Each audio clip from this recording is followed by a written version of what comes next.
വിദ്യ പ്രാപ്തമാക്കുന്നതിന് വേണ്ടിയുള്ള പ്രയത്നം അങ്ങ് എന്തിനു വേണ്ടിയാണ് ചെയ്തത് അംഗരാജൻ? അതോ വിദ്യ പ്രാപ്തമാക്കിയതിനു ശേഷം സമൂഹത്തിന് നന്മ ചെയ്യണമെന്ന അഭിലാഷം അങ്ങയുടെ ഹൃദയത്തിലുണ്ടായിരുന്നുവോ? അങ്ങേക്കേറ്റ അപമാനത്തിന് പ്രതികാരം ചെയ്യുവാൻ വേണ്ടി മാത്രമാണോ അങ്ങ് വിദ്യ പ്രാപ്തമാക്കിയത്?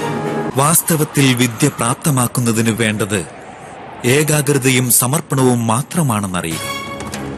ജ്ഞാനമെന്നത് ആത്മാവിന്റെ സഹജമായ ഗുണമാണ്.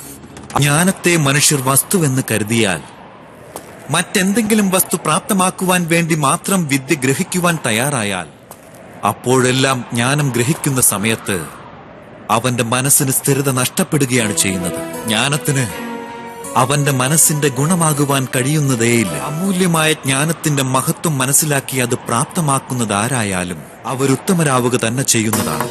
ഒരു വ്യക്തി മറ്റെന്തെങ്കിലും പ്രാപ്തമാക്കണമെന്ന ആഗ്രഹത്തോടെ ജ്ഞാനം ഗ്രഹിക്കാൻ ശ്രമിച്ചാൽ ഒരിക്കലും ഉത്തമരാകുവാൻ കഴിയുകയില്ല.